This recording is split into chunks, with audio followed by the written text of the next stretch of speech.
4 hábitos matinais que agradam a Deus, mensagem-chave de Armando Alducin.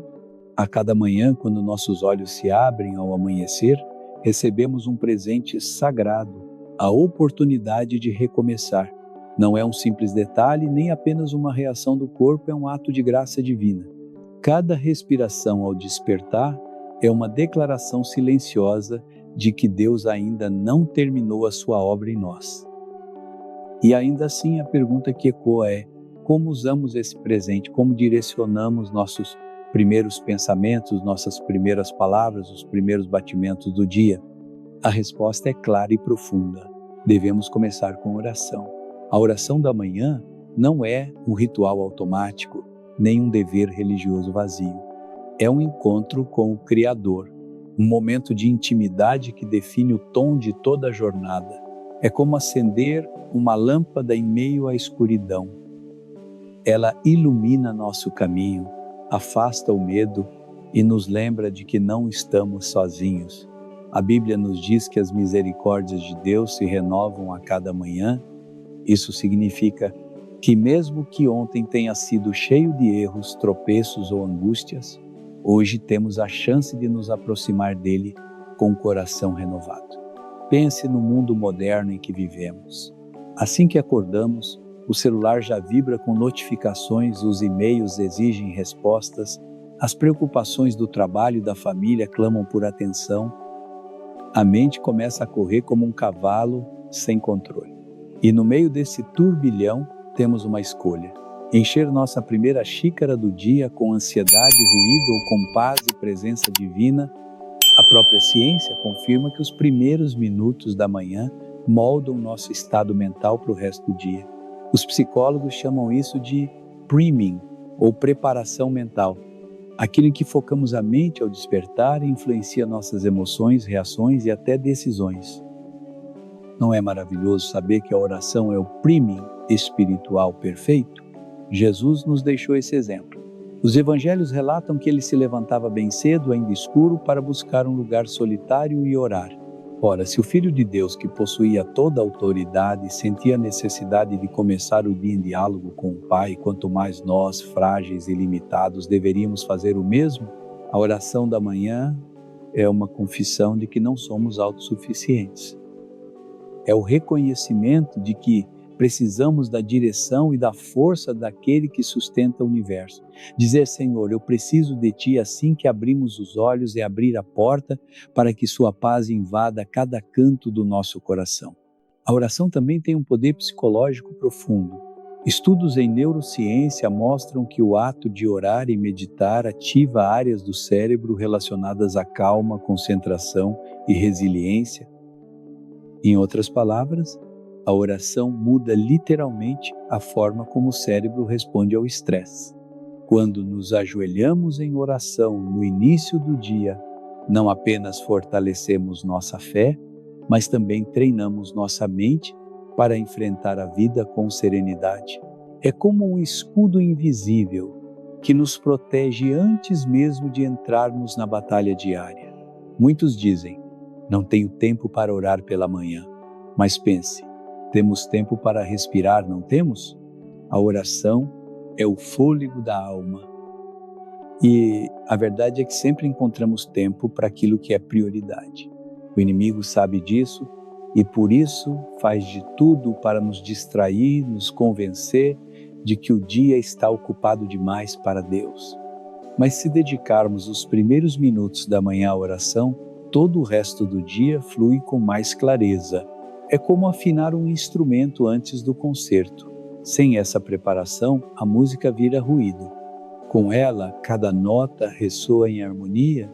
Além disso, a oração matinal é um ato de proteção espiritual. Não sabemos quais desafios enfrentaremos, quais tentações nos esperarão, quais notícias inesperadas chegarão. Mas quando começamos o dia em oração, nos revestimos da armadura de Deus. Em Efésios, somos lembrados de que nossa luta não é contra carne nem sangue, mas contra forças espirituais do mal nos lugares celestiais.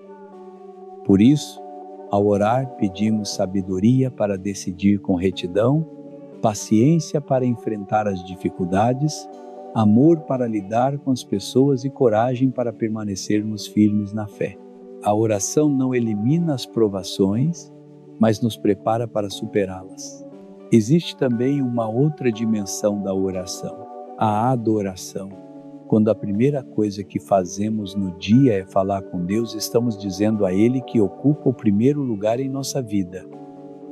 Antes das tarefas, antes das preocupações, antes das vozes do mundo, ouvimos a sua voz. Essa prioridade toca o coração de Deus, porque Ele honra aqueles que o honram. E mesmo que nossas palavras sejam simples, mesmo que consigamos apenas dizer obrigado, Senhor, por este novo dia, essa sinceridade vale mais do que 1000 frases elaboradas. Deus não procura eloquência, Ele procura corações sinceros. Pode haver manhãs em que a oração parece seca, mecânica, sem emoção. E nesses momentos, muitos desanimam e desistem. Mas o segredo está na constância. Assim como o corpo precisa de alimento, mesmo quando não sentimos fome, a alma precisa de oração mesmo quando não sentimos vontade. Cada vez que oramos, estamos fortalecendo nosso relacionamento com Deus. Estamos abrindo um canal que pouco a pouco se alarga até se tornar um rio de graça. E não podemos esquecer, a oração não transforma apenas as circunstâncias, ela nos transforma. Às vezes pedimos a Deus que mude o que está ao nosso redor, mas em vez disso, Ele muda o nosso coração. Ele nos dá paz no meio do caos, alegria no meio da provação e força no meio da fraqueza. Essa é a verdadeira vitória da oração. Ela nos transforma em pessoas capazes de refletir a luz de Cristo mesmo nas trevas mais densas. Por isso, querido ouvinte, quando despertar amanhã, não permita que seu primeiro impulso seja pegar o celular ou se preocupar com as tarefas do dia. Faça uma pausa, respire fundo, fale com o seu Pai Celestial. Pode ser uma oração curta. Senhor, obrigado por este novo dia. Guia-me, fortalece-me e caminha comigo. Essas poucas palavras, ditas com fé, têm o poder de mudar o rumo do seu dia inteiro. A oração matinal é mais do que um hábito, é um estilo de vida. É reconhecer que o dia não nos pertence, que cada momento é emprestado pela graça de Deus. É colocar nossa vida em suas mãos e caminhar com a certeza de que aconteça o que acontecer, Ele vai à nossa frente. E quando essa prática se torna a nossa prioridade, descobrimos que o dia não apenas começa melhor, ele termina em paz, porque foi guiado por aquele que governa todas as coisas. Então lembre-se, a arma mais poderosa que você tem a cada manhã não é sua força, nem sua agenda, nem seu talento, é sua oração. Ao despertar, busque a Deus em primeiro lugar e você verá como tudo mais começa a encontrar seu lugar. A palavra de Deus é alimento, é água viva, é luz que ilumina o caminho do crente. Se a oração é o ar que a alma respira, a Escritura é o pão que a sustenta. O próprio Jesus declarou com firmeza: nem só de pão viverá o homem, mas de toda palavra que procede da boca de Deus. Cada manhã, quando abrimos a Bíblia, não estamos lendo apenas mais um livro. Estamos ouvindo a voz do Criador que fala conosco com ternura, com autoridade, com sabedoria eterna. Imagine acordar com a mente vazia, como uma tela em branco. Aquilo que você colocar primeiro sobre essa tela vai influenciar o resto do seu dia. Se preenchermos esse espaço com redes sociais, notícias negativas e e-mails urgentes, nossa mente se pintará de ansiedade e estresse. Mas se preenchermos com a palavra de Deus, nos encheremos de paz, esperança e direção clara. Os neurocientistas explicam que os primeiros estímulos ao despertar ativam o que chamam de neuroplasticidade matinal. Nesse momento, o cérebro está mais receptivo às impressões e mais maleável. Que oportunidade maravilhosa para semear a verdade divina em nosso coração. O inimigo sabe disso, por isso faz de tudo para nos distrair, nos convencer, de que não temos tempo, que podemos ler depois, mas cada minuto da manhã é solo fértil. Quando abrimos as Escrituras logo cedo, estamos empunhando armas espirituais antes de entrar na batalha do dia. É como um soldado que jamais sairia sem seu escudo e sua espada. A Bíblia é essa espada de 2 gumes que penetra até o mais profundo da alma, que revela intenções, corrige e fortalece. O Salmo 119 nos lembra: lâmpada para os meus pés é a tua palavra, e luz para o meu caminho. No mundo em que as decisões se multiplicam e as vozes nos confundem, precisamos dessa luz para não tropeçar. Cada versículo lido pela manhã é como uma lâmpada acesa no meio da escuridão das dúvidas e medos. E quanto mais meditamos na palavra, mais clara se torna nossa visão espiritual. Não se trata de quantidade, mas de qualidade. Alguns leem um capítulo inteiro a cada manhã, outros apenas alguns versículos.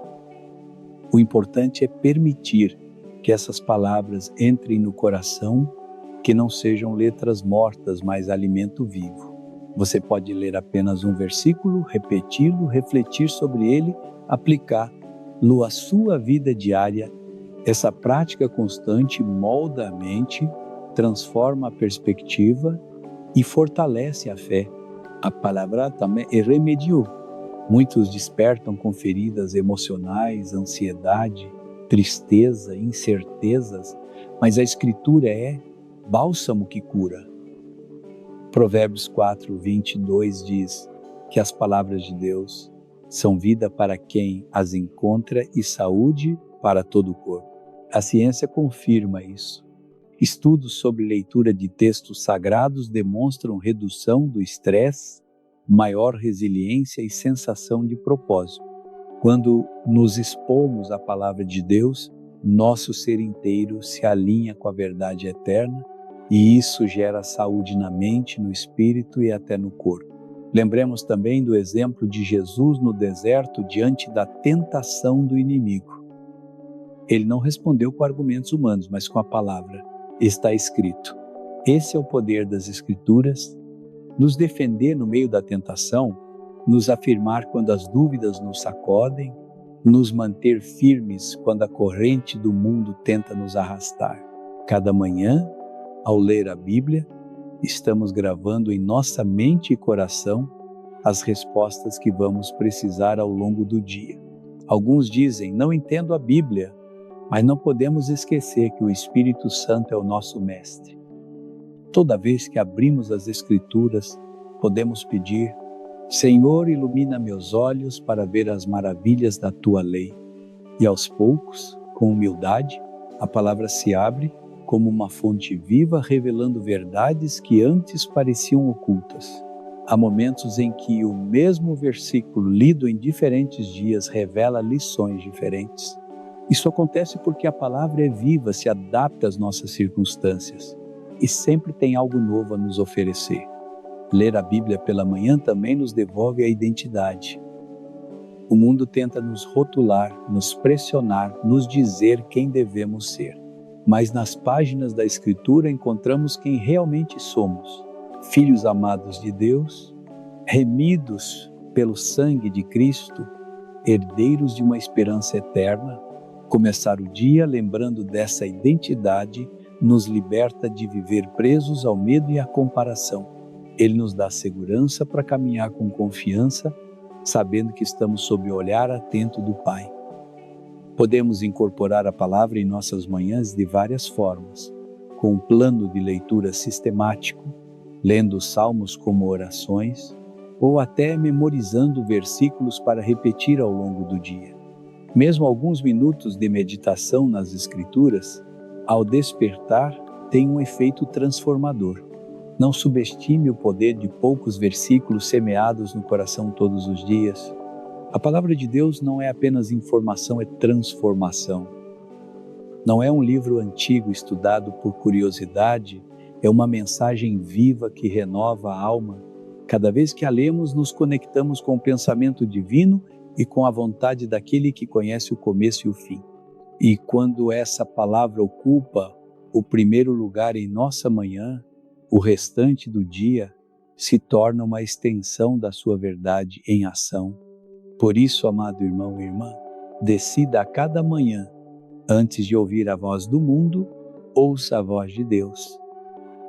Antes de encher sua mente com preocupações, preencha com promessas eternas. Antes de olhar para as sombras da vida, contemple a luz da palavra.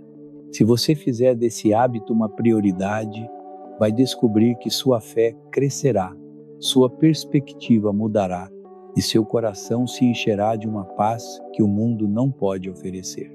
Comece amanhã mesmo. Pegue sua Bíblia, abra em qualquer passagem, ainda que breve, e deixe que essas palavras sejam o primeiro alimento do seu espírito. Assim como o pão sustenta o corpo, a palavra sustentará a sua alma. E ao caminhar alimentado por essa verdade divina, todo o restante encontrará seu lugar na presença de Deus. Desde o momento em que nossos olhos se abrem e sentimos o ar entrar em nossos pulmões, já temos um motivo para agradecer. O simples fato de acordar é um milagre, um presente que não se compra com dinheiro nem se garante com esforço humano. Cada batida do coração, cada respiração, cada raio de luz atravessando a janela é um testemunho da fidelidade de Deus. Por isso, um dos hábitos mais poderosos para começar o dia é levantar um coração de gratidão e louvor. O salmista expressou isso com clareza. Entrem por suas portas com ações de graças e em seus átrios com louvor. Louvem o seu nome e bendigam ao Senhor. Salmo 104. Essa não é uma simples sugestão, é um princípio espiritual. A forma como nos aproximamos de Deus importa, e quando o fazemos com gratidão, não apenas reconhecemos sua bondade, também transformamos nossa própria perspectiva. Muitas pessoas acordam e a primeira coisa que pensam é no que falta, dívidas, tarefas, problemas, sem solução. Essa mentalidade define o tom do dia e arrasta com ela ansiedade e desânimo. Mas quando escolhemos começar agradecendo, o coração muda o foco do que falta para o que já temos, da carência para a abundância, do medo para a confiança. A psicologia moderna confirma isso. A prática diária da gratidão reorganiza o cérebro, fortalece o sistema imunológico e eleva os níveis de serotonina, o hormônio da felicidade. Em outras palavras, agradecer não é apenas obedecer a Deus, é também um remédio para a alma e o corpo. A gratidão também é um ato de fé. É fácil agradecer quando tudo vai bem, quando as orações são respondidas, quando os caminhos estão abertos, mas a verdadeira gratidão nasce quando, mesmo em meio às provas, levantamos nossas mãos e dizemos: Senhor, eu confio em Ti. Paulo e Silas na prisão são um exemplo inesquecível. Após serem espancados e acorrentados, à meia-noite eles cantavam hinos a Deus. E naquele momento as correntes se romperam e as portas da prisão se abriram. O louvor não apenas mudou o coração deles, mudou toda a atmosfera. Isso também acontece quando decidimos louvar em meio à dificuldade. A presença de Deus desce e o impossível começa a acontecer. Existe uma frase popular que diz: a preocupação não muda nada, mas a gratidão muda tudo. E é verdade. Quando agradecemos mesmo sem ter todas as respostas, reconhecemos que Deus está no controle. Ao louvarmos, não negamos a realidade dos problemas, apenas proclamamos que o nosso Deus é maior do que todos eles. A gratidão e o louvor nos elevam acima das circunstâncias e nos colocam na perspectiva da eternidade. Pense por um instante na sua rotina matinal e se antes de olhar o celular, antes de revisar a lista de tarefas, você dedicasse apenas 1 minuto para agradecer: Senhor, obrigado por este novo dia. Obrigado pela minha família, pelo teto que me cobre, pela saúde que o Senhor me concede, pelo teu amor que nunca falha. Essas palavras simples reconfiguram sua mente e seu coração. Você não precisa de uma lista interminável, basta reconhecer que tudo o que você é e tudo o que você tem vem dele. A ciência confirma o que as Escrituras ensinaram há séculos. Pesquisas em neurociência mostram que o hábito de escrever ou declarar em voz alta 3 coisas pelas quais somos gratos todas as manhãs reduz os níveis de depressão, aumenta a esperança e melhora os relacionamentos interpessoais. Não é impressionante? A Bíblia já dizia: em tudo dai graças, porque esta é a vontade de Deus para convosco em Cristo Jesus. 1 Tessalonicenses 5,18. Quando começamos o dia com gratidão, nossos relacionamentos também melhoram. Um coração grato é mais paciente, mais compassivo e mais disposto a servir. Quando reconhecemos a bondade de Deus, torna-se mais fácil sermos bondosos com os outros. Um marido grato é mais amoroso. Uma mãe grata é mais paciente. Um líder grato inspira mais confiança. A gratidão é contagiante. Quando a praticamos, aqueles ao nosso redor também são transformados. Claro, nem sempre será natural. Haverá manhãs em que acordamos cansados, sobrecarregados ou desanimados. Nesses dias, a gratidão não é um sentimento, é uma decisão. E é justamente essa decisão que abre a porta para o milagre. Agradecer não significa negar a dificuldade, significa proclamar que Deus é bom mesmo no meio da tempestade. E quanto mais praticamos esse hábito, mais natural ele se torna. Chega um momento em que começamos a ver bênçãos nos detalhes mais simples. Um sorriso, um raio de sol, uma oração respondida em silêncio. Não nos esqueçamos, o maior motivo de gratidão é a salvação. Você pode perder bens, saúde ou até amizades, mas se você tem Cristo, você tem tudo. O dom da vida eterna, a certeza de que nada pode nos separar do seu amor, é motivo suficiente para que a cada manhã nossos lábios se abram em louvor. Bendize, ó minha alma, ao Senhor, e não te esqueças de nenhum dos seus benefícios. Salmo 103:2. Então, amanhã, quando abrir os olhos, faça uma pausa. Antes de se preocupar com o que está faltando, agradeça a Deus por tudo o que Ele já fez. Levante uma canção, mesmo que silenciosa no seu coração. Diga com fé: obrigado, Senhor, porque Tu és bom e a Tua misericórdia dura para sempre. E você verá como essa atitude de gratidão se torna um escudo contra a ansiedade, uma chave que abre portas de alegria e uma melodia que acompanha cada passo do seu dia. A gratidão e o louvor não são acessórios, são armas espirituais. São a forma de reconhecer a grandeza de Deus e, ao mesmo tempo, proteger nosso coração da amargura. Pratique isso todas as manhãs e você descobrirá que, mesmo que a vida não mude por fora imediatamente, ela se transforma profundamente por dentro. Obediência, essa é uma palavra que muitos temem, porque a associam com perda de liberdade, com fardos pesados ou com Deus que impõe regras rígidas. Mas a realidade espiritual é exatamente o oposto. A obediência não é uma corrente, é uma chave. É o caminho que abre portas para a bênção, para a paz e para a presença constante de Deus. Andar em obediência é escolher viver sob a sabedoria daquele que conhece o princípio e o fim. É render nossos próprios desejos para abraçar um plano muito maior que o nosso. Desde o primeiro instante da manhã, somos colocados diante de lições. Como responderemos ao mau humor, à pressa, à tentação da impaciência?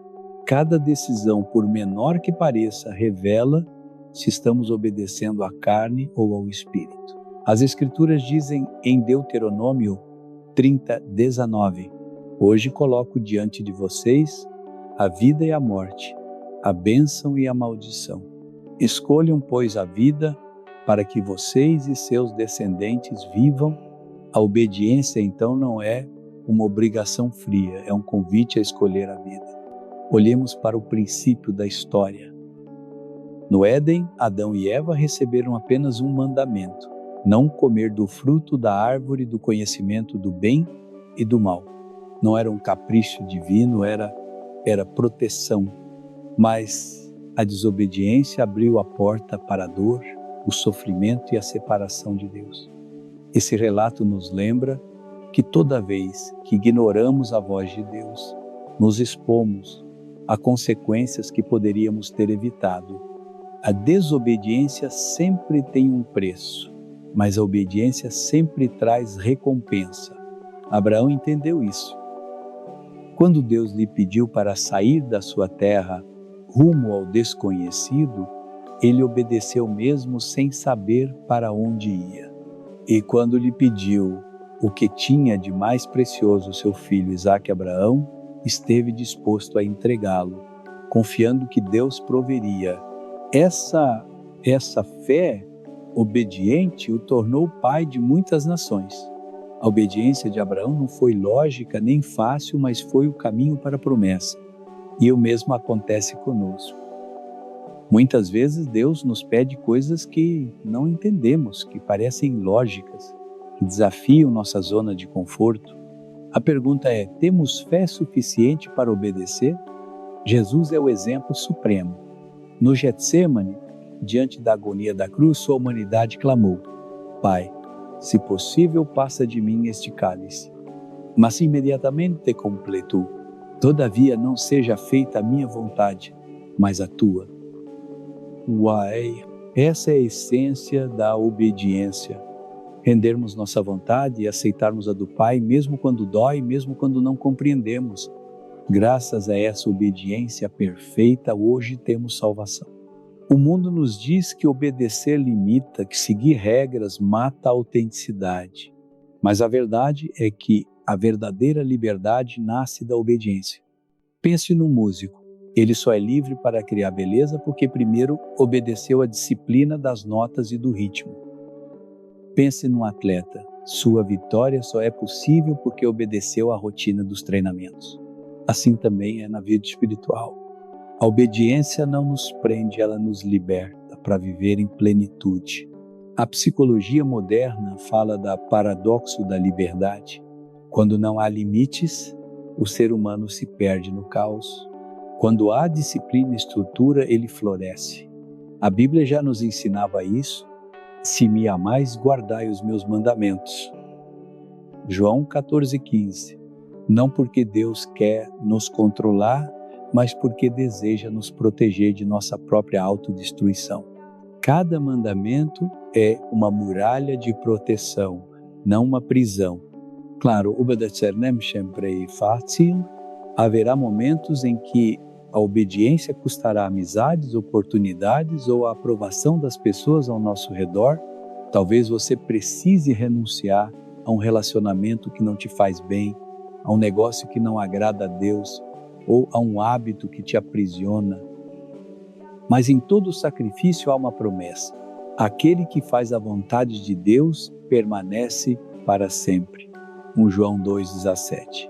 A obediência nem sempre traz aplausos do mundo, mas sempre traz a aprovação do céu. Devemos lembrar também que a obediência começa nas pequenas coisas. Às vezes esperamos grandes chamados, missões impressionantes, mas Deus primeiro prova nosso coração no cotidiano. Dizer a verdade quando seria fácil mentir, mostrar paciência com a família, ser generoso mesmo no pouco, manter a integridade quando ninguém está vendo. Se não formos fiéis no pouco, como seremos no muito? A obediência diária é o treinamento para os grandes desafios. O inimigo sussurra: um pouquinho de desobediência não faz mal ao bem, mas a Bíblia é clara: obediência parcial é desobediência. Saul perdeu o reino por não obedecer completamente à ordem de Deus. A verdadeira obediência é total mesmo quando nossa compreensão é parcial. É confiar mais na sabedoria divina do que na nossa lógica limitada. Não esqueça, obedecer a Deus traz paz. Quando andamos em sua vontade, podemos descansar mesmo que o caminho seja difícil. Sabemos que estamos onde Ele quer que estejamos e isso nos dá segurança. Obedecer não elimina as provas, mas garante a companhia daquele que tem poder sobre toda a prova. Por isso, a cada manhã, assim como oramos e lemos a palavra, devemos decidir: hoje quero caminhar em obediência. Não será perfeito, vamos tropeçar às vezes, mas o importante é manter um coração rendido, disposto a se levantar e continuar. Porque Deus não busca a perfeição, Ele busca entrega.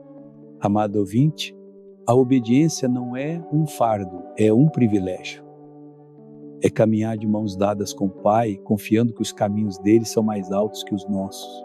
E quando decidimos obedecer, descobrimos que sua vontade não é perda, é ganho. Não é prisão, é liberdade. Não é morte, é vida em abundância, arrependimento. O caminho de volta, a palavra arrependimento, muitas vezes gera medo ou desconforto, porque muitos a confundem com culpa ou remorso. Mas o verdadeiro arrependimento é muito mais profundo e infinitamente mais belo. É um presente de Deus que abre a porta para restauração, paz e uma nova vida. O arrependimento não é um chicote que machuca, é uma chave que liberta. Na Bíblia, vemos que o arrependimento é a resposta do coração humano à graça divina.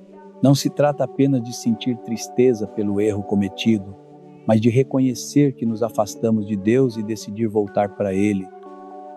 O profeta Isaías escreveu: mas as vossas iniquidades fazem separação entre vós e o vosso Deus. Os vossos pecados encobrem o seu rosto de vós. Isaías 59:2. O pecado nos separa, nos isola, nos acorrenta, mas o arrependimento quebra essas correntes e nos devolve à presença do Pai. Um exemplo poderoso é a parábola do filho pródigo. Ele acreditou que liberdade era sair de casa, gastar a herança em prazeres e seguir seus próprios desejos. Mas logo descobriu que essa falsa liberdade o levou à ruína, à solidão e à humilhação. Somente quando reconheceu seu erro e decidiu voltar com um coração humilde, ele encontrou aquilo que sempre buscou: o abraço do Pai, a restauração da dignidade, o banquete do perdão. O arrependimento não o afundou em vergonha, o levantou para a verdadeira vida. O rei Davi também entendeu o poder transformador do arrependimento. Após seus pecados graves com Batseba e a morte de Urias, Davi não tentou se justificar. Caiu de joelhos e clamou: cria em mim, ó Deus, um coração puro e renova em mim um espírito reto. Salmo 51:10. Ele não buscou desculpas, buscou misericórdia. E foi nessa oração sincera que ele encontrou perdão e restauração. Essa é a diferença entre culpa e arrependimento. A culpa paralisa, o arrependimento liberta. A culpa nos afasta, o arrependimento nos reconcilia. A culpa nos afunda, mas o arrependimento nos eleva. A culpa paralisa, o arrependimento nos move em direção a Deus. A psicologia moderna confirma essa verdade espiritual. Estudos sobre perdão e reconciliação mostram que, quando uma pessoa reconhece seus erros e os entrega, ela experimenta cura emocional. O peso da culpa pode causar ansiedade, depressão e até doenças físicas, mas o arrependimento sincero age como um reinício mental. Ele muda a forma como pensamos sobre nós mesmos e sobre a vida.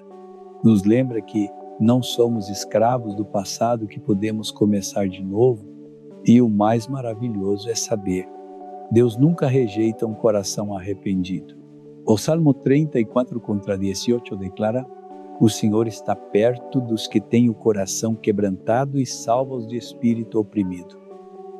Henry Ford, o inimigo, quer nos fazer acreditar que caímos fundo demais, que não há perdão para nós, mas a cruz de Cristo desmente essa mentira. Foi ali que Jesus levou cada pecado, cada erro, cada vergonha, para que tivéssemos acesso ao perdão eterno. Não importa o quão longe tenhamos corrido, sempre há um caminho de volta. E esse caminho se chama arrependimento. Mesmo no Novo Testamento, a mensagem de Jesus começou com uma única palavra Arrependei-vos, porque o reino dos céus está próximo. Mateus 4,17. Isso nos mostra que o arrependimento não é um ato isolado, é um estilo de vida. Todos os dias precisamos examinar nosso coração, reconhecer nossas falhas e voltar para Deus.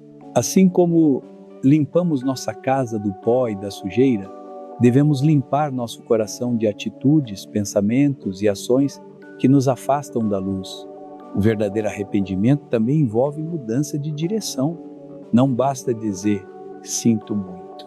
É preciso virar para outro caminho. É como um viajante que percebe que pegou a estrada errada, não basta reconhecer o erro, ele precisa dar meia volta. Na vida espiritual acontece o mesmo. O arrependimento nos redireciona para a vontade de Deus. Talvez você que está ouvindo ou lendo isso carregue há tempos o peso dos seus erros. Talvez se sinta indigno, incapaz de se aproximar de Deus. Mas ouça esta verdade: o arrependimento não te condena, te liberta. O Pai não está esperando para te acusar, Ele está esperando de braços abertos, pronto para te receber como filho pródigo. Basta dizer, Pai, pequei contra o céu e contra ti. E naquele instante, a graça te cobre, a misericórdia te levanta e a paz volta ao teu coração. É por isso que cada manhã é uma nova oportunidade para se arrepender. Não porque Deus seja um juiz implacável, mas porque suas misericórdias se renovam a cada dia. O arrependimento diário nos mantém humildes, sensíveis à voz de Deus e livres do peso da culpa. É um ato de honestidade conosco mesmos e de confiança na bondade do nosso Pai. Arrepender-se não significa viver triste o tempo todo. Significa viver em liberdade contínua. Significa deixar a culpa para trás e abraçar a graça. Reconhecer que não podemos sozinhos, mas que com Deus tudo é possível. O arrependimento é o início de toda transformação, o ponto de partida para uma vida plena em Cristo. Por isso, não tenha medo de inclinar seu coração. Não tenha medo de confessar seus erros. O Deus que te criou já conhece tuas fraquezas, mas também já preparou tua restauração. Hoje você pode recomeçar, porque em Cristo sempre há um novo começo. E esse começo começa com um coração arrependido que se volta ao seu Criador. Sabedoria acima de tudo. Adquire sabedoria com todos os teus bens, adquire entendimento. Provérbios 4:7. Não se trata de acumular conhecimentos, títulos ou experiências. Trata-se de aprender a viver de acordo com a vontade de Deus. Porque o conhecimento pode encher a mente, mas só a sabedoria transforma a vida. Quando pensamos em oração por sabedoria, imediatamente lembramos da história do rei Salomão. Deus apareceu a ele em sonhos e disse: peça o que quiser e eu lhe darei. Salomão poderia ter pedido riquezas, poder, vitórias, no entanto, pediu apenas um coração compreensivo para governar com justiça. E essa oração agradou a Deus. Não apenas lhe concedeu sabedoria incomparável, mas também tudo o que ele não pediu: honra, prosperidade e vida longa. Esse relato nos mostra um princípio eterno. Quando buscamos primeiro a sabedoria, todo o resto se encaixa no lugar. A diferença entre conhecimento e sabedoria é profunda. Conhecimento ensina como construir um barco, mas a sabedoria ensina para onde navegá-lo. O conhecimento nos dá informação sobre como a vida funciona, mas a sabedoria nos guia a vivê-la com propósito. E a fonte dessa sabedoria não é a experiência humana, nem a filosofia instável do mundo, mas o temor reverente ao Senhor. O temor do Senhor é o princípio da sabedoria. Provérbios 9:10. A história de Roboão, filho de Salomão, nos oferece o contraste perfeito. Enquanto seu pai foi lembrado por sua sabedoria, Roboão entrou para a história por sua insensatez. Quando o povo lhe pediu que aliviasse a carga que Salomão havia imposto, os anciãos lhe aconselharam a agir com bondade e compaixão. Mas Roboão desprezou esse conselho e preferiu ouvir seus amigos inexperientes. O resultado: o reino se dividiu e com ele sua autoridade desmoronou. Aqui vemos que a sabedoria não é apenas algo que se pede, também é algo que se acolhe e se aplica. Ignorá-la traz consequências dolorosas. Na nossa vida diária, precisamos de sabedoria em cada decisão: como criar os filhos, como administrar os recursos, como reagir diante da injustiça, como lidar com conflitos. A boa notícia é que Deus oferece sabedoria em abundância. Tiago 1:5 promete: se alguém tem falta de sabedoria, peça a Deus, que a todos dá liberalmente sem repreensão, e ser-lhe-á concedida. Não se trata de algo reservado apenas a líderes ou profetas. É uma promessa para todos os que pedem com fé, mas a condição é clara: pedir com fé, sem duvidar. Porque quem duvida, diz Tiago, é como a onda do mar instável em todos os seus caminhos. Isso significa que não basta dizer: Senhor, dá-me sabedoria, e depois continuar confiando no próprio entendimento. Precisamos estar dispostos a receber e obedecer a direção que Deus nos dá, mesmo quando contraria nossa lógica ou planos pessoais. A sabedoria de Deus também se diferencia radicalmente da sabedoria terrena. Tiago 3:15 e 17 a descreve assim: a sabedoria que não vem do alto é terrena, animal, demoníaca. Ela causa inveja, confusão e todo tipo de mal. Mas a sabedoria que vem do alto é, antes de tudo, pura, depois pacífica, amável, compreensiva, cheia de misericórdia e de bons frutos, imparcial e sem hipocrisia. No mundo em que muitos se orgulham de serem espertos para enganar, manipular ou tirar vantagem, a sabedoria do alto brilha como um farol de justiça e amor. Grandes pensadores da história reconheceram esse valor. Sócrates dizia: só sei que nada sei, demonstrando a humildade que abre caminho à verdadeira sabedoria. Confúcio ensinava que o homem sábio não busca a perfeição exterior, mas sim o cultivo interior do coração. E embora essas ideias ressoem até hoje, a sabedoria de Deus vai muito além, porque ela não se limita a princípios morais. Ela nos conecta à verdade eterna. A psicologia moderna fala sobre inteligência prática ou inteligência emocional como chaves para uma vida plena. Mas, na essência, o que descrevem já havia sido ensinado pela Bíblia: discernir, controlar as emoções, agir com compaixão e justiça. Tudo isso está enraizado na sabedoria divina. Um coração guiado por Deus é capaz de tomar decisões que geram paz, esperança e vida mesmo em meio a circunstâncias adversas. Peçamos então sabedoria a cada manhã. Que não seja um pedido ocasional, mas um clamor constante. Senhor, dá-me um coração sábio, ensina-me a ver as coisas como tu vês. Porque quando a sabedoria de Deus governa a nossa vida, evitamos muitos erros, resistimos à tentação e caminhamos na trilha da bênção. Querido ouvinte, talvez hoje você esteja diante de decisões que parecem grandes demais para você. Não tenha medo. Você não precisa ter todas as respostas, você precisa da sabedoria que vem do alto. E essa sabedoria está ao seu alcance, porque Deus a oferece sem medida.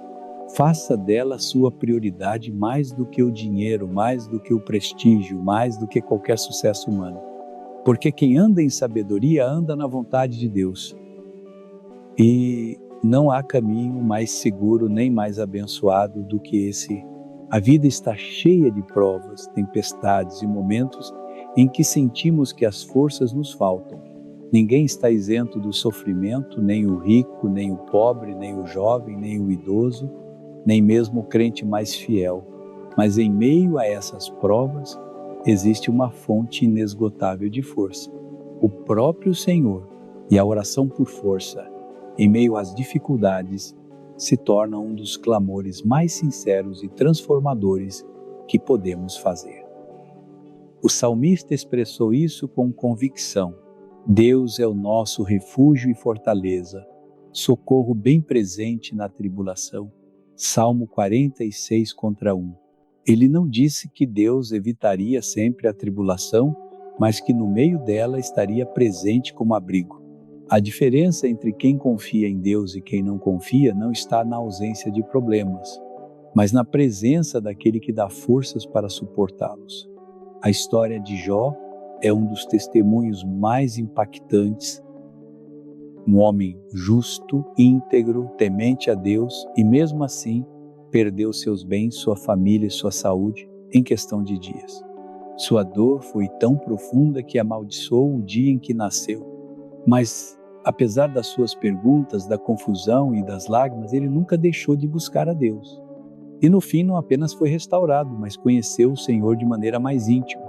Antes eu te conhecia só de ouvir falar, mas agora os meus olhos te veem.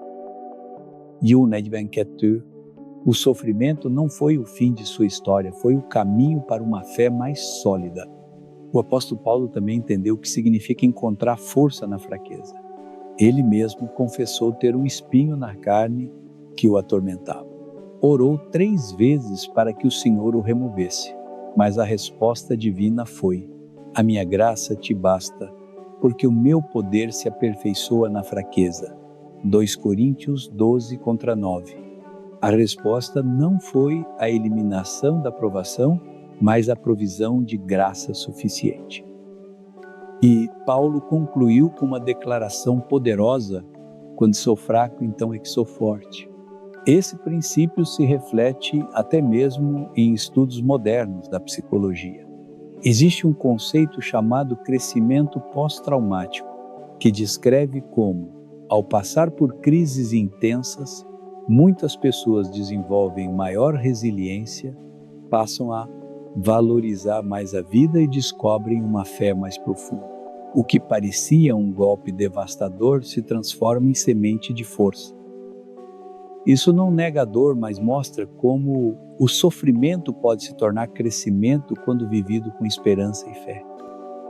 O próprio Jesus no Getsêmani viveu o momento mais sombrio de angústia, suando gotas de sangue e clamando ao Pai para que afastasse dele aquele cálice. E no entanto ele acrescentou: não se faça a minha vontade, mas a tua. Foi fortalecido em oração e com essa força enfrentou a cruz. Seu exemplo nos ensina que orar por força não significa evitar a prova, mas sim receber poder para atravessar, lá com dignidade, fé e confiança em Deus. Pensemos também nos 3 jovens hebreus, Sadraque, Mesaque e Abednego. Diante da ameaça de serem lançados na fornalha de fogo, declararam: o nosso Deus a quem servimos pode nos livrar e nos livrará. Mas se não fica sabendo, ó rei, que não serviremos os teus deuses. Daniel 3:10-18. Essa é a essência da fortaleza espiritual. Confiança absoluta no poder de Deus e mesmo que ele não haja como esperamos, permanecer firmes.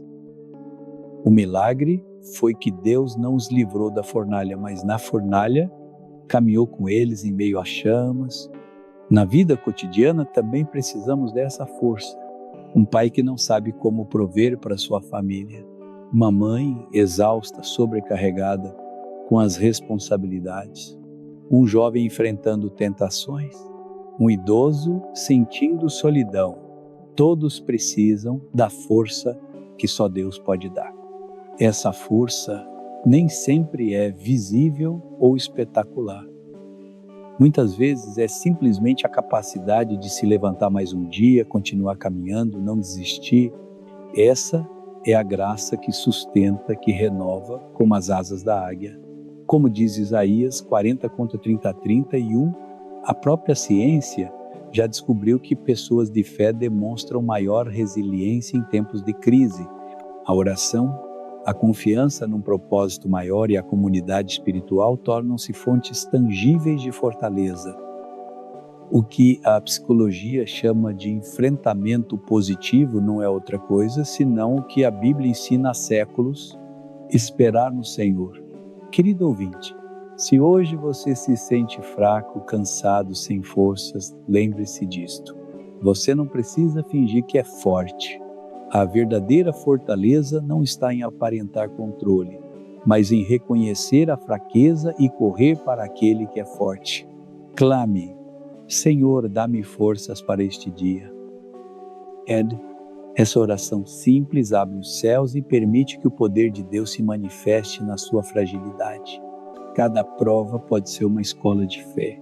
Cada lágrima pode ser uma semente de força. Cada fraqueza pode se tornar um cenário para o poder de Deus. Não temos sofrimento. Ele não é o fim da história. É o terreno onde a esperança floresce. Porque aquele que te sustenta não se cansa nem se fatiga e promete te renovar dia após dia. Então, amanhã, quando você acordar e sentir o peso do dia sobre os seus ombros, não diga: não aguento mais. Levante os olhos para o céu e diga: tudo posso naquele que me fortalece. Filipenses 4,13. E você experimentará que mesmo em meio à dor, há uma força sobrenatural que te sustenta, uma força que não vem de você, mas do Deus eterno que nunca falha. Uma das orações mais poderosas e ao mesmo tempo mais difíceis de fazer com sinceridade é aquela que o próprio Jesus fez no Getsêmani: Pai, não se faça a minha vontade, mas a tua. Lucas 22:42. Essa frase curta carrega um oceano de fé, entrega e confiança absoluta. Porque orar pela vontade de Deus significa abrir mão do controle, renunciar às nossas próprias agendas e aceitar que seus caminhos são mais altos e seus pensamentos mais elevados que os nossos. Isaías 55. Mas o coração humano, por natureza, deseja decidir tudo o que queremos, quando queremos, como queremos. A cultura moderna nos ensina que devemos ser donos do nosso destino, capitães do nosso barco, mas a própria vida prova o contrário. Não controlamos o futuro. Não sabemos o que o amanhã trará e muitas vezes nossos planos terminam em frustração. É aí que a oração, seja feita a tua vontade, se torna um ato de liberdade. Dizemos a Deus: eu não entendo tudo, não sei o porquê do que estou enfrentando, mas confio em Ti mais do que em mim mesmo. Maria, a mãe de Jesus, é um exemplo luminoso. Quando o anjo Gabriel anunciou que ela seria mãe do Filho de Deus, sua vida ficou marcada pela incerteza. Ela era jovem, não era casada e corria o risco de ser rejeitada pela sua comunidade. No entanto, suas palavras foram simples e cheias de fé. Eis aqui a serva do Senhor. Cumpra-se em mim, segundo a tua palavra. Lucas 1:38. Esse sim abriu o caminho para que o Salvador nascesse no mundo. Sua obediência e rendição à vontade de Deus transformaram a história da humanidade. Por outro lado, a Bíblia também nos mostra o que acontece quando alguém resiste à vontade divina. Pensemos em Jonas. Deus o chamou para pregar em Nínive, mas ele fugiu na direção oposta. Sua desobediência o levou a uma tempestade e a ser engolido por um grande peixe. Só quando reconheceu que estava fugindo e se rendeu a Deus, ele foi libertado e pôde cumprir sua missão. Essa história nos lembra que tentar escapar do plano de Deus só nos leva à tempestade. Rendermos-nos à sua vontade nos conduz à paz. Aceitar a vontade de Deus nem sempre é fácil. Às vezes o plano dele inclui esperar mais do que gostaríamos. Outras vezes envolve soltar algo que amamos ou passar por provas que não compreendemos. Mas sempre, sempre, a vontade de Deus é boa, agradável e perfeita. Romanos 12:2. Talvez não entendamos no momento, mas com o tempo descobrimos que cada não de Deus era na verdade uma proteção. E cada sim de Deus, mesmo que tardio, era melhor do que aquilo que havíamos imaginado.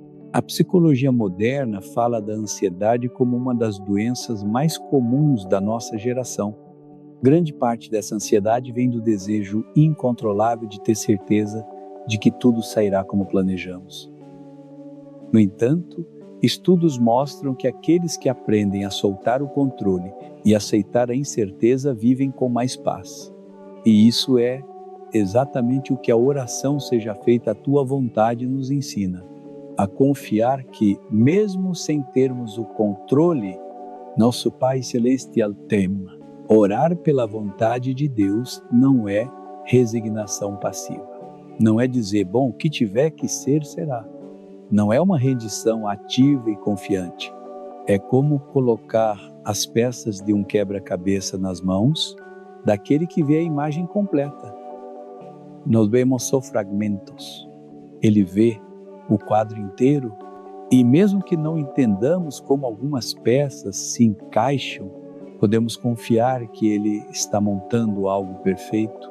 Talvez hoje você esteja orando por algo específico, uma porta de emprego, um relacionamento, uma cura, e a resposta não vem como você esperava.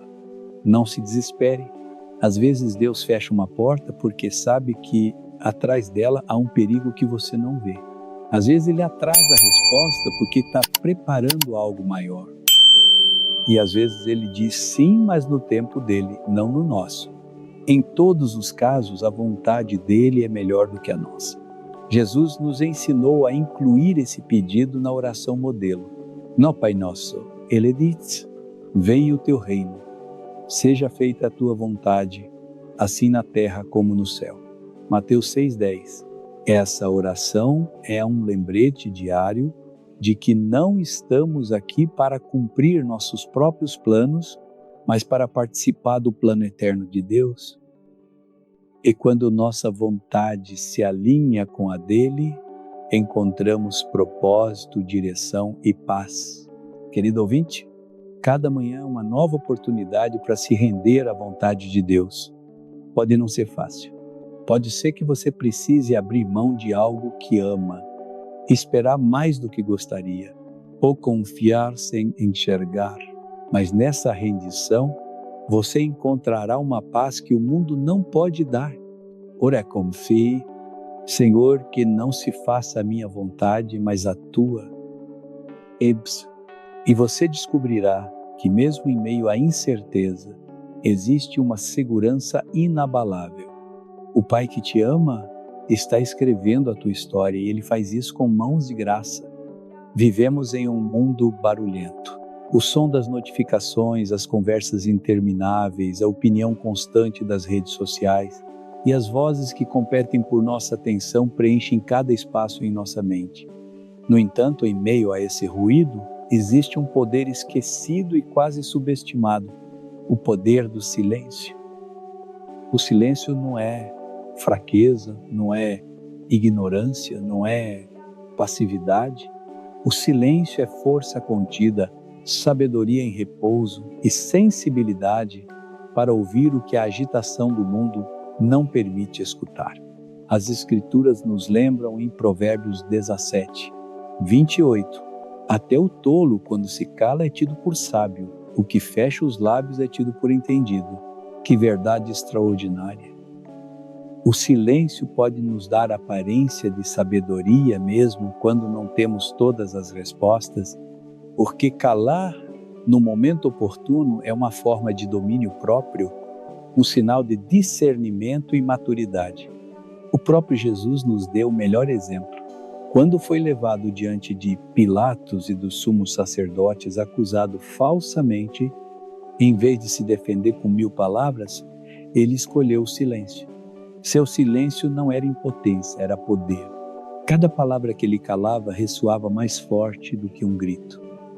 Mostrava que não precisava se justificar diante dos homens, porque sua justiça vinha do Pai.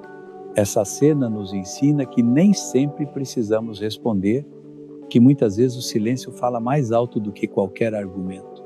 O silêncio também protege, Quantas discussões, quantos conflitos, quantos corações feridos poderiam ter sido evitados com um pouco de silêncio? Uma resposta impulsiva pode destruir relacionamentos. Uma palavra dita com raiva pode deixar cicatrizes profundas. Mas o silêncio, quando guiado por sabedoria, desarma a ira, corta o ciclo do conflito e abre espaço para que a paz entre na situação. Não responder à provocação é uma vitória invisível, porém poderosa. Sob a perspectiva psicológica, o silêncio traz benefícios comprovados. Pesquisas mostram que momentos de quietude reduzem o estresse, melhoram a concentração e fortalecem a criatividade. O cérebro, quando descansa em silêncio, se reorganiza e gera novas conexões. Em outras palavras, o silêncio não é vazio, é fértil. Produz clareza, gera ideias, abre espaço para que a mente respire. E não nos esqueçamos do aspecto espiritual. O silêncio é um altar onde Deus fala. Elias experimentou isso no Monte Horebe. Não foi no vento forte, nem no terremoto, nem no fogo que ele ouviu a voz de Deus, mas sim em um sopro suave e delicado. 1 Reis 19, 11 e 12. Esse detalhe revela algo profundo. Para ouvir a Deus, precisamos calar o ruído externo e, principalmente, o ruído interno. Somente no silêncio do coração conseguimos captar essa voz suave que guia, consola e corrige. O silêncio também nos dá vantagem no discernimento. Quando permanecemos calados, observamos mais, entendemos melhor, descobrimos o que outros tentam esconder com palavras. Quem ouve mais do que fala acumula sabedoria. Por isso, Tiago nos exorta: todo homem, pois, seja pronto para ouvir, tardio para falar, tardio para se irar. Tiago 1:19. Falar pouco e ouvir muito é o caminho dos sábios. No entanto, é importante deixar algo claro: o silêncio nem sempre é certo. Há momentos em que calar é ser cúmplice.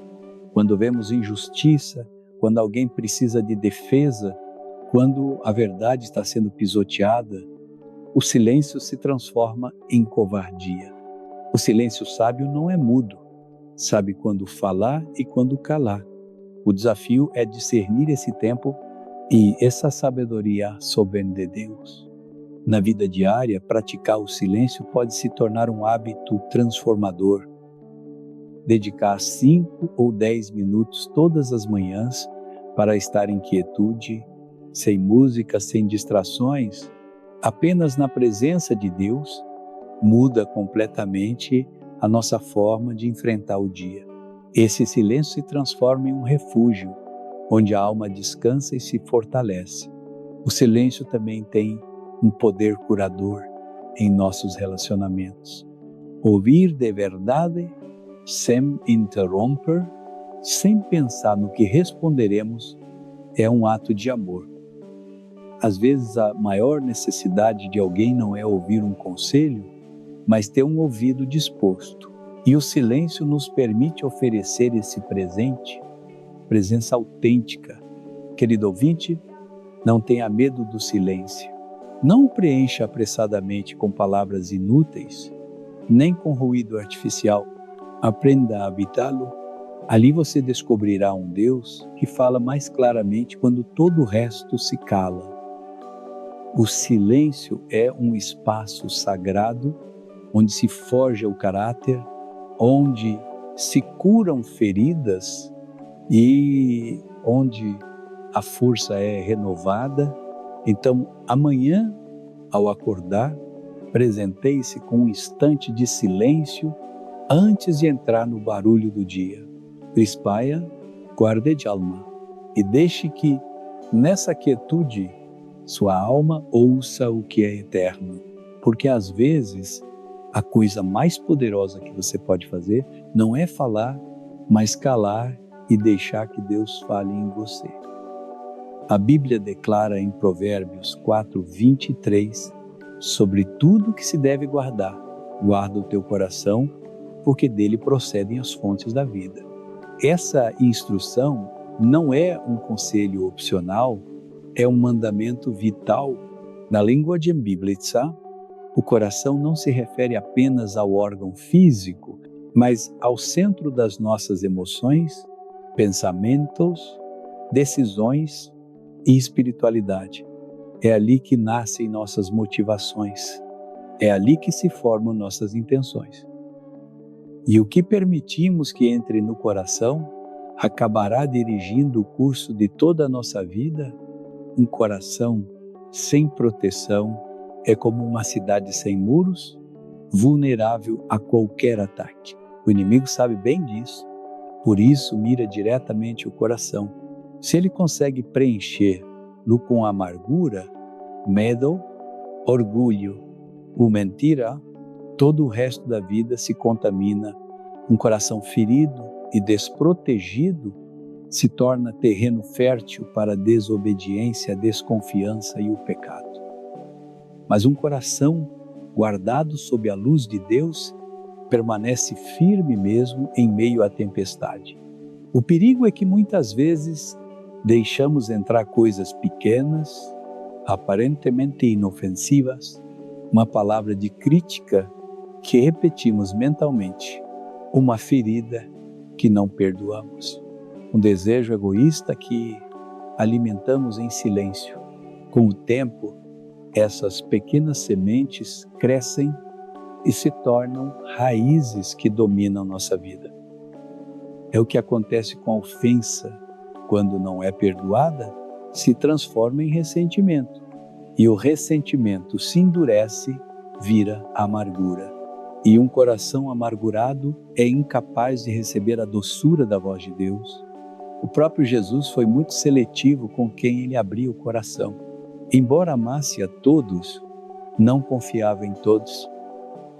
João 2:24 até 25, tinha multidões que o seguiam, 12 discípulos a quem me ensinava, 3 amigos íntimos com quem compartilhava sua maior vulnerabilidade e um único pai ao qual entregava completamente o coração. Essa mesma sabedoria precisamos praticar, amar a todos, mas discernir a quem damos acesso às partes mais sensíveis da nossa alma. Guardar o coração não significa fechá-lo, nem torná-lo de pedra. Significa protegê-lo com discernimento para que continue maleável nas mãos de Deus e, ao mesmo tempo, forte diante do inimigo. A psicologia moderna fala sobre a importância de limites emocionais. Quando uma pessoa não sabe estabelecer limites, ela se expõe ao abuso, à manipulação e ao desgaste. Guardar o coração espiritualmente também é colocar limites saudáveis, não permitir que vozes erradas ditem nossa identidade, não deixar que a cultura distorça nossos valores, não abrir espaço a relacionamentos tóxicos que nos afastam de Deus. O que vemos, ouvimos e pensamos entra no nosso interior e molda os nossos desejos. Jesus diz, a boca fala do que está cheio o coração. Mateus 12:34, se o nosso coração se enche de violência, luxúria ou mentira, isso se refletirá nas nossas palavras e ações. Mas se o enchermos com a palavra de Deus, com gratidão, com oração, então o que brotará será vida, esperança e verdade. O perdão também é parte essencial desse processo. Muitas vezes, nosso coração se endurece porque guardamos feridas como se fossem tesouros, mas ao fazer isso, nos ferimos a nós mesmos. Perdoar não significa aprovar o mal que nos fizeram. Significa decidir que essa ferida não governará o nosso coração. O perdão é a chave que nos liberta da prisão da amargura e mantém o coração limpo para continuar recebendo o amor de Deus. Guardar o coração também não significa viver isolado. Um coração protegido não é um coração fechado, mas um coração saudável que sabe dar e receber amor com liberdade, mas sem ingenuidade. Um coração que se abre às pessoas certas e, sobretudo, a Deus. O Salmo 139 declara que o Senhor conhece até os pensamentos mais íntimos e essa certeza nos dá confiança. Mesmo que os outros não compreendam, Deus sabe o que carregamos por dentro e Ele mesmo guarda o nosso coração quando o entregamos em Suas mãos. Querido ouvinte, pense um momento o que você tem permitido entrar no seu coração. Palavras de vida ou de destruição, amor ou ressentimento, verdade ou engano. O estado do seu coração determinará o rumo da sua vida. Não negligencie essa área sagrada. Assim como você cuida da sua saúde física vigiando o que come, cuide da sua saúde espiritual vigiando o que deixa entrar no seu interior. A cada manhã, ao despertar, ore: Senhor, guarda meu coração hoje, protege-o da mentira, limpa-o da amargura, enche-o com teu amor. Essa oração é como levantar muralhas espirituais que impedem o inimigo de roubar sua paz. Um coração guardado é um coração livre, e um coração livre reflete a Cristo em cada palavra e ação. Lembre-se sempre, do seu coração fluem as fontes da vida. Se você o proteja, tudo o que fizer será abençoado. Mas se o descuida, tudo o que fizer será contaminado. Escolha bem, guarde seu coração, pois ali está o tesouro mais precioso que você tem, sua relação com Deus. Desde o início da história humana, a mentira e o engano têm sido as armas mais sutis e perigosas do inimigo. No Éden, a serpente não forçou Eva a pecar, ela a enganou com meias verdades. Fez com que duvidasse da palavra de Deus, ofereceu uma visão distorcida da realidade e plantou no coração dela a suspeita de que Deus queria privá-la de algo bom. Esse é o poder do engano. Não aparece como um ataque direto, mas como um sussurro persuasivo que nos faz questionar o que é verdadeiro e abraçar o que é falso. O grande perigo do engano é que, ao contrário de uma mentira óbvia, a pessoa enganada acredita que está certa. Um homem que sabe que está sendo enganado pode se defender, mas aquele que acredita firmemente na mentira fica indefeso. Por isso Jesus advertiu que nos últimos tempos muitos seriam enganados, inclusive os escolhidos, se possível fosse Mateus 24:24. A estratégia do inimigo nem sempre é perseguição violenta, mas distorção sutil da verdade. Hoje vivemos numa era em que a mentira se veste de verdade com mais facilidade do que nunca. As redes sociais, a mídia e a cultura popular espalham ideias atraentes, mas carregadas de engano. Promovem estilos de vida que parecem livres, mas escravizam. Filosofias que prometem felicidade, mas conduzem ao vazio. Notícias que se espalham rapidamente, mesmo sem nenhum fundamento. Os psicólogos chamam isso de viés de confirmação. Quando só acreditamos naquilo que reforça o que já pensamos e rejeitamos qualquer coisa que confronte nossas crenças. As pessoas tendem a acreditar naquilo que sustenta seus desejos ou medos, mesmo que não tenha base na realidade. E o inimigo se aproveita dessa fraqueza para plantar enganos que nos afastam de Deus. A Bíblia nos mostra múltiplos exemplos de como o engano arruína vidas. Sansão, um homem forte e ungido, caiu porque abriu seu coração para Dalila, que o seduziu e o traiu. O povo de Israel, que havia presenciado milagres impressionantes, foi enganado por falsos profetas que diziam paz, paz quando não havia paz. Ananias e Safira enganaram a si mesmos, acreditando que poderiam mentir ao Espírito Santo. Em todos os casos, a raiz foi a mesma. O coração se deixou seduzir pela mentira. O apóstolo Paulo advertiu em 2 Coríntios 11:14 que Satanás se disfarça como anjo de luz. Ou seja, o engano nem sempre parece mal.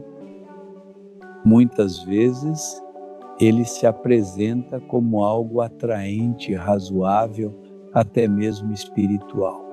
Por isso precisamos de discernimento. Não podemos confiar unicamente em nossas emoções ou na opinião popular. Devemos medir tudo à luz da palavra de Deus, porque só ela é a verdade absoluta. A psicologia moderna também reconhece que o coração humano pode ser autodeceptivo, ou seja, nem sempre precisamos que alguém externo nos engane. Nós mesmos contamos mentiras a nós mesmos para justificar nossas decisões. Não é tão ruim, vai ser só uma vez, ninguém vai perceber. Pouco a pouco, essas pequenas justificativas nos afastam da verdade e nos afundam em hábitos destrutivos. A Bíblia já havia advertido em Jeremias 17:9: enganoso é o coração, mais do que todas as coisas, e desesperadamente corrupto. Quem o conhecerá? Como então podemos nos proteger do engano? Primeiro, permanecendo na palavra. Um crente que não lê as Escrituras está vulnerável porque não tem com que discernir. Jesus enfrentou as tentações de Satanás no deserto, não com argumentos humanos, mas com a palavra. Está escrito não. Segundo, cultivando uma relação constante de oração e comunhão com o Espírito Santo, que nos guia a toda a verdade. João 16. E terceiro, rodeando-nos de conselheiros piedosos que possam nos corrigir quando nos desviamos. Também é crucial manter um coração humilde. O orgulho nos faz acreditar que nunca seremos enganados e justamente essa arrogância nos torna mais vulneráveis. A humildade, por outro lado, nos mantém vigilantes, dispostos a examinar nossos caminhos e a reconhecer quando fomos seduzidos por uma mentira. Querido ouvinte, vivemos em um mundo cheio de falsificações, notícias falsas, relacionamentos falsos, religiões falsas, promessas falsas, mas a verdade de Deus nunca muda. Nem tudo que reluz é ouro e nem tudo que parece certo de fato é. Por isso, a cada manhã devemos orar como o salmista: sonda-me, ó Deus, e conhece o meu coração. Prova-me e conhece os meus pensamentos. Vê se há em mim algum caminho mau e guia-me pelo caminho eterno. Salmo 139, contra 23, 24. Não tema o engano, mas também não o subestime. Lembre-se, o inimigo é pai da mentira, mas Cristo é a verdade encarnada.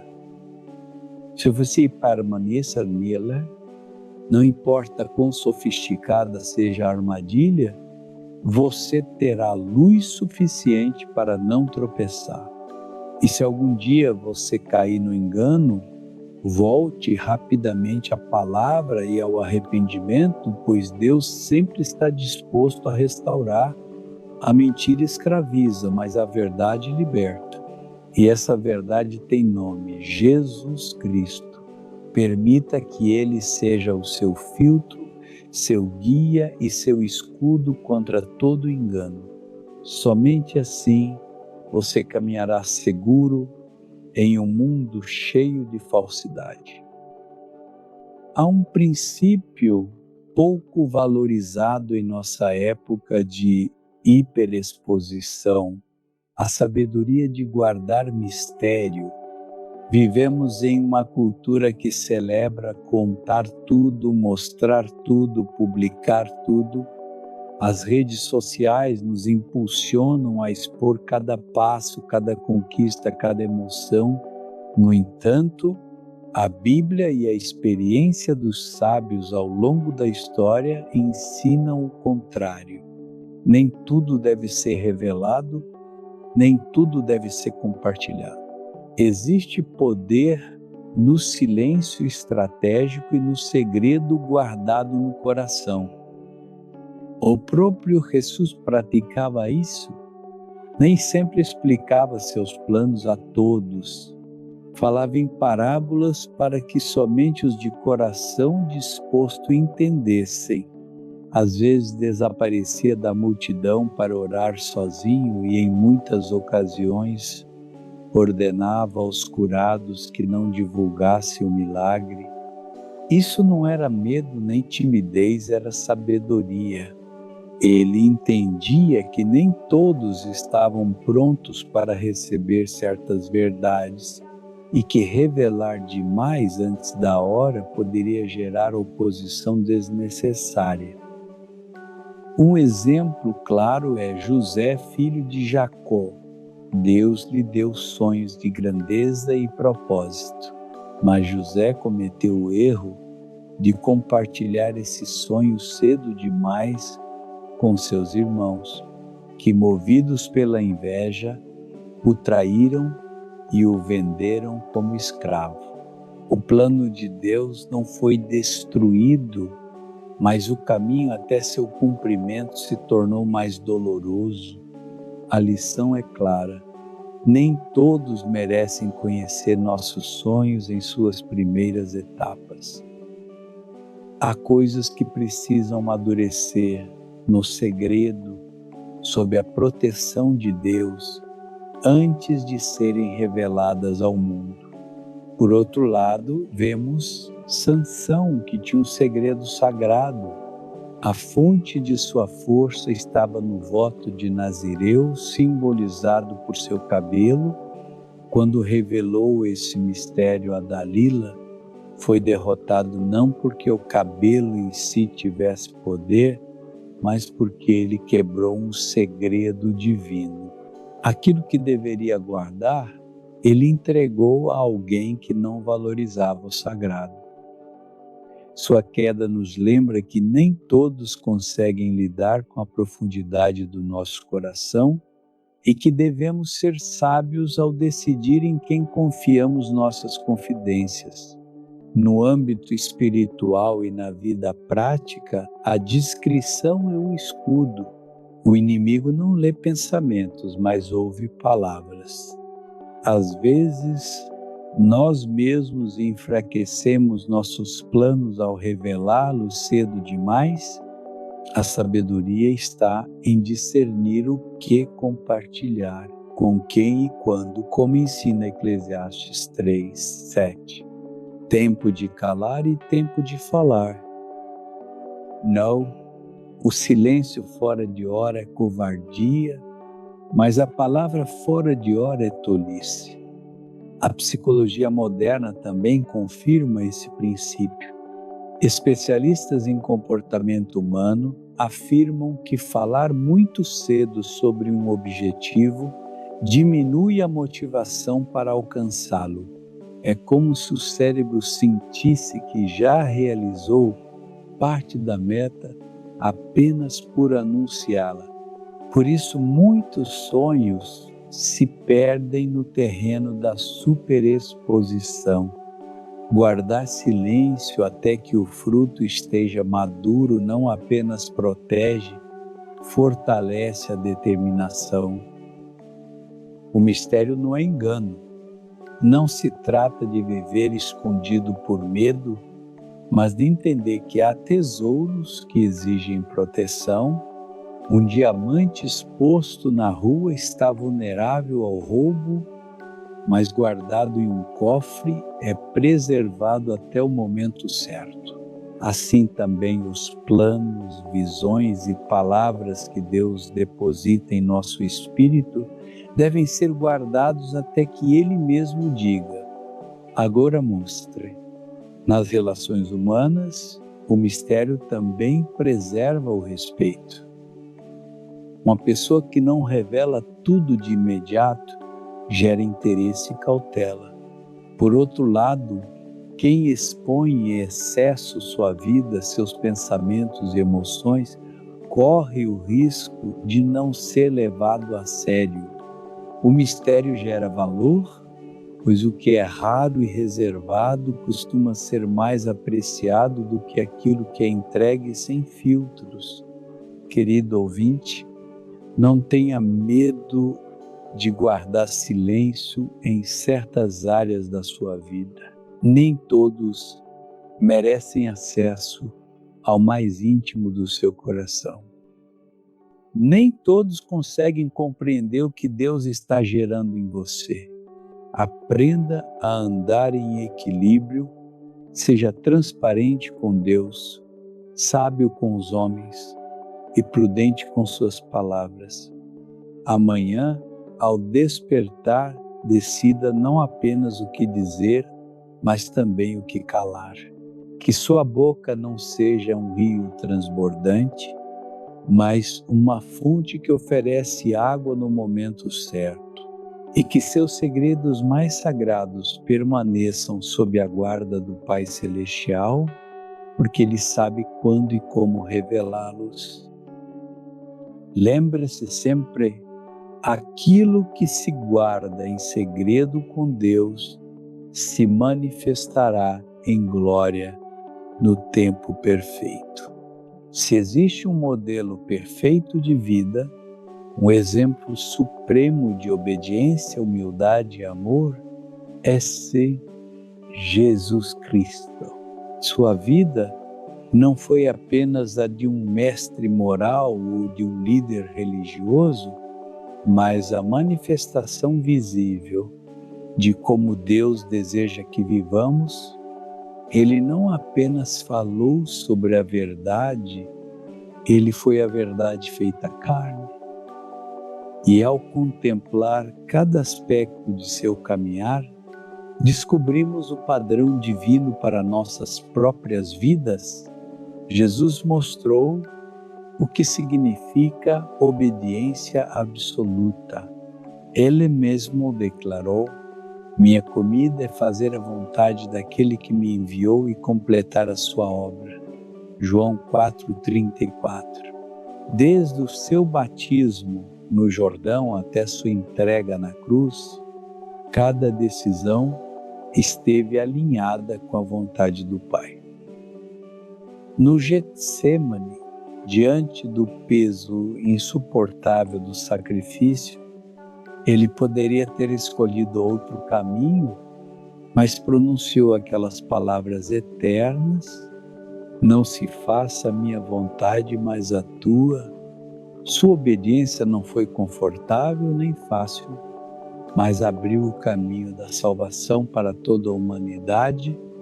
Jesus também encarnou a verdadeira humildade. Embora fosse o Filho de Deus, não nasceu em palácios, nem foi criado entre riquezas. Escolheu uma manjedoura, uma família simples, uma vida de carpinteiro, caminhou entre os pobres, tocou os intocáveis, comeu com pecadores. E na noite da última ceia, sendo Mestre e Senhor, cingiu-se com uma toalha e lavou os pés dos discípulos. Esse ato foi uma declaração: a grandeza no reino de Deus não se mede pela posição, mas pela capacidade de servir. Em sua vida também vemos o amor em sua máxima expressão, um amor que não excluía ninguém. Amou as crianças, as mulheres marginalizadas, os leprosos rejeitados, os estrangeiros desprezados. Seu amor não foi teórico, foi prático. Curou enfermos, alimentou multidões, consolou corações partidos. Mesmo na cruz, cercado de zombarias e dor, pronunciou uma das frases mais comoventes: Pai, perdoa-lhes, pois não sabem o que fazem. Esse é o amor que transforma, que quebra correntes, que nos inspira a amar até mesmo os nossos inimigos. Jesus também foi o exemplo de paciência e compaixão. Seus discípulos frequentemente não entendiam seus ensinamentos, o traíam por medo ou o abandonavam nos momentos críticos. No entanto, ele nunca se cansou de ensinar, corrigir e esperar. Quando Pedro o negou, ele não o rejeitou, ele o restaurou. Quando Tomé duvidou, ele não o condenou, mostrou-lhe suas feridas para que acreditasse. A paciência de Cristo é um lembrete de que Deus não nos descarta por nossas fraquezas, mas caminha conosco enquanto crescemos na fé. Além disso, Jesus nos ensinou o que é uma fé inabalável. Não se intimidava com as ameaças dos fariseus, nem com o poder de Roma. Sabia quem era e qual era a sua missão. Nem as tempestades, nem a oposição, nem a traição o desviaram de seu propósito. Sua fé repousava na fidelidade do Pai e por isso caminhou com segurança até o fim. Outro aspecto fundamental de seu exemplo foi sua vida de oração. Mesmo sendo filho de Deus, retirava-se constantemente a lugares solitários para orar. Antes de escolher os 12 discípulos, passou a noite em oração. Antes de enfrentar a cruz, orou intensamente. Sua conexão com o Pai era a fonte de sua força. Se ele precisava dessa intimidade diária, quanto mais nós a necessitamos, Jesus também foi um defensor da verdade. Nunca suavizou sua mensagem para agradar as multidões. Confrontou a hipocrisia dos líderes religiosos, denunciou a injustiça, proclamou a verdade, mesmo que isso lhe custasse popularidade. E, finalmente, em um mundo onde a verdade é relativizada e manipulada, seu exemplo nos lembra que viver na verdade é um ato de coragem que glorifica Deus. Hoje, muitos líderes buscam poder, fama e reconhecimento, mas a liderança de Jesus foi diferente. Uma liderança de serviço, conhecida como servant leadership. Ele mesmo disse: o Filho do Homem não veio para ser servido, mas para servir e dar a sua vida em resgate por muitos. Marcos 10:45. Essa é a forma de liderança que transforma, não a que domina, mas a que se entrega. Querido ouvinte, seguir a Cristo não é apenas admirá-lo, mas imitá-lo Cada área de sua vida é um chamado a nós obedecer como Ele obedeceu, servir como Ele serviu, amar como Ele amou, orar como Ele orou, falar a verdade como Ele falou. Sua vida é o padrão mais alto, mas também o convite mais doce. Siga-me. Quando fixamos nossos olhos em Jesus, encontramos não apenas um Salvador, mas também um modelo perfeito de vida. E quanto mais o imitamos, mais nos parecemos com Ele, até que possamos dizer como Paulo: já não sou eu quem vive, mas Cristo vive em mim. Gálatas 2:20. As palavras são pequenas em aparência, mas gigantes em poder. Com elas podemos construir ou destruir, curar ou ferir, dar vida ou provocar morte. A Bíblia afirma isso com firmeza. A morte e a vida estão no poder da língua, e aquele que a ama comerá do seu fruto. Provérbios 18:21. Cada palavra que pronunciamos é uma semente que mais cedo ou mais tarde dará fruto na vida de quem a recebe e também na nossa. Jesus nos mostrou como usar as palavras com propósito. Nunca falou por falar. Cada parábola, cada ensinamento, cada repreensão e cada palavra de consolo tinha um peso eterno. Sua voz acalmou tempestades, ressuscitou mortos, perdoou pecadores e denunciou a hipocrisia. Mesmo em silêncio, suas palavras ressoavam nos corações. Ele sabia que as palavras não são apenas sons, são expressões do coração. Da abundância do coração fala a boca. Mateus 12:34. Por isso, se quisermos que nossas palavras sejam de vida, devemos primeiro cuidar do que enche nosso coração.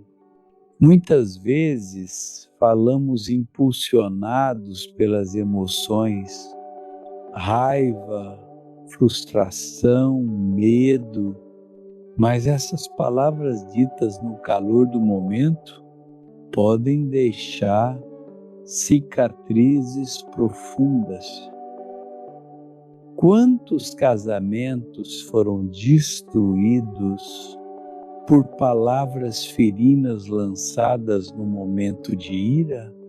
Quantos filhos carregam feridas de frases ditas por pais desatentos? A psicologia moderna confirma que palavras negativas repetidas durante a infância ficam gravadas na mente e afetam a autoestima por anos. Por isso, Tiago compara a língua a um fogo capaz de incendiar uma floresta inteira. Tiago 5:6. No entanto, o mesmo poder destrutivo pode se tornar um poder de cura quando falamos com a intenção de edificar. Uma palavra de encorajamento no momento certo pode salvar alguém do desânimo, pode devolver a esperança a quem pensava em desistir. Eu te perdoo, acredito em você, você não está sozinho, tem o poder de transformar realidades. A ciência confirma isso. Estudos sobre comunicação positiva demonstram que palavras de afirmação fortalecem vínculos, reduzem o estresse e até melhoram a saúde física. Que confirmação maravilhosa do que a Bíblia já ensinava há séculos. Falar com propósito também significa saber calar. Nem toda opinião precisa ser expressa. Nem toda verdade precisa ser dita em qualquer momento. Eclesiastes 3 nos lembra: há tempo de calar e tempo de falar.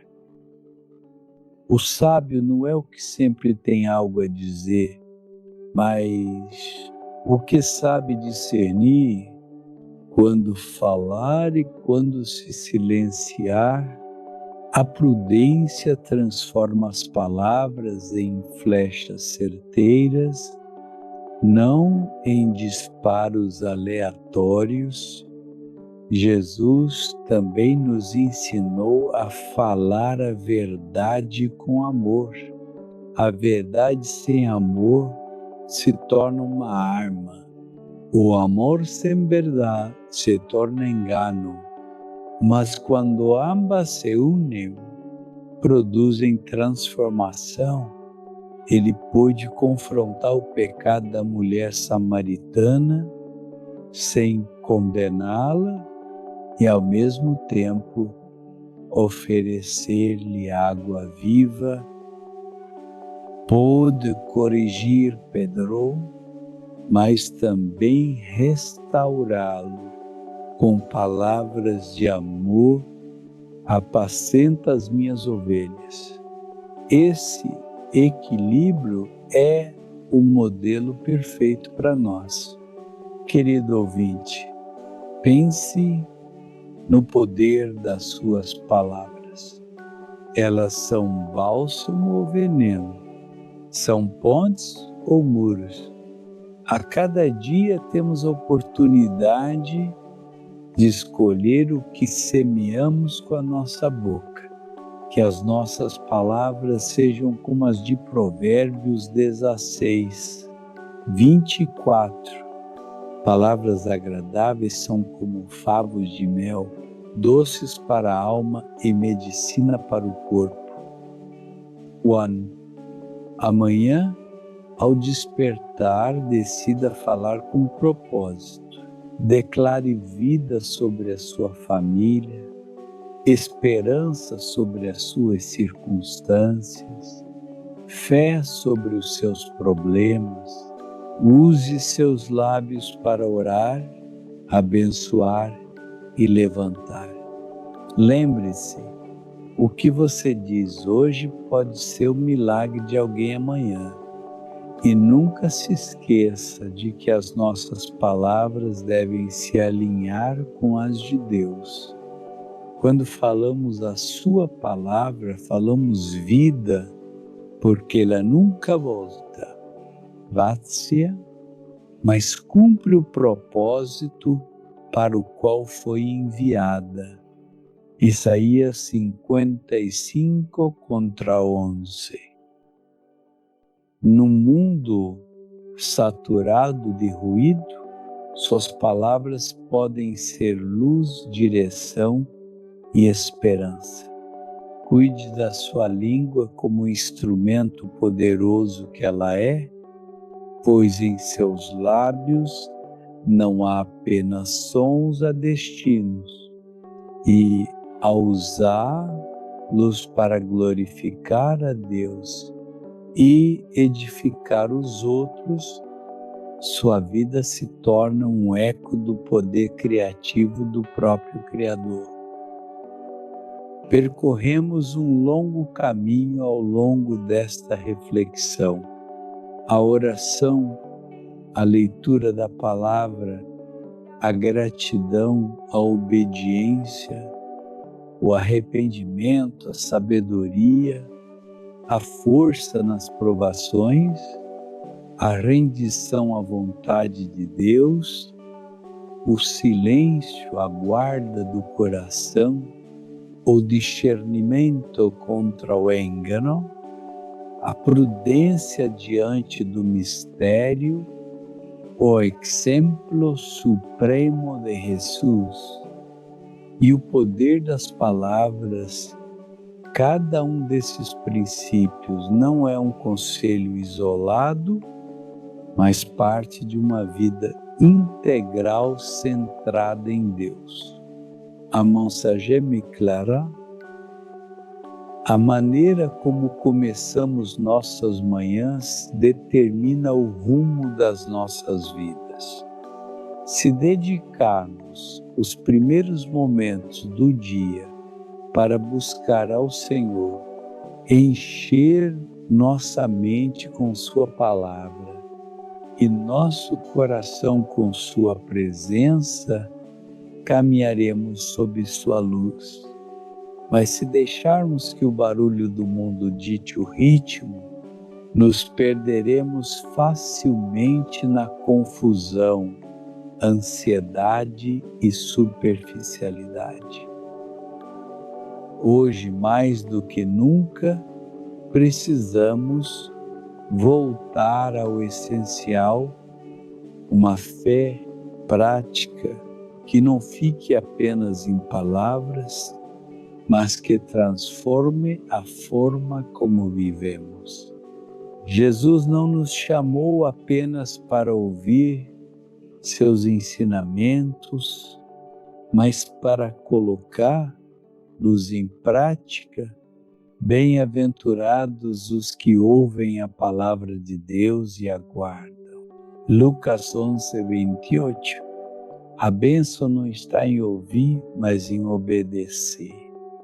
O desafio diante de você é decidir o que fará com tudo que ouviu.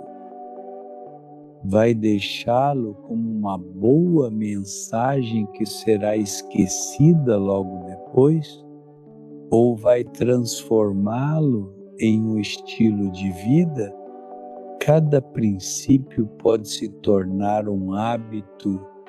Levantar-se com oração, abrir a Bíblia a cada manhã, agradecer antes de reclamar, obedecer nas pequenas coisas, arrepender-se imediatamente quando falhar, buscar sabedoria constantemente, clamar por forças nas provações, render-se à vontade de Deus, praticar o silêncio, guardar o coração, discernir a verdade, valorizar o mistério, imitar a Cristo e usar as palavras para edificar.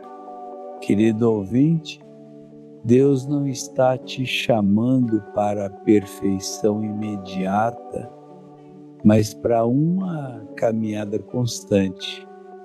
Não se trata de cumprir uma lista de tarefas religiosas, mas de cultivar um relacionamento vivo com Ele. Cada dia é uma oportunidade para se aproximar mais, crescer mais e refletir mais de Cristo na sua maneira de viver.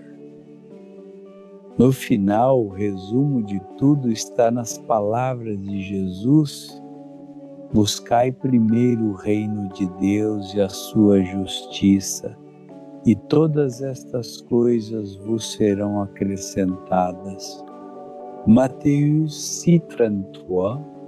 Se você colocar Deus em primeiro lugar a cada manhã, o restante encontrará seu lugar, suas preocupações, suas decisões, seus relacionamentos, suas lutas, Por isso hoje eu te faço um convite, não adie mais. Comece amanhã mesmo. Dedique suas primeiras palavras ao Senhor. Abra sua palavra, agradeça por suas misericórdias e entregue-lhe sua vontade. Faça isso com perseverança e verá sua vida ser transformada de dentro para fora. Que cada dia comece com Deus e que cada noite termine com gratidão, porque não há maior alegria, nem maior paz, nem maior propósito do que viver de acordo com a palavra daquele que nos criou, nos salvou e nos chama a andar na sua luz.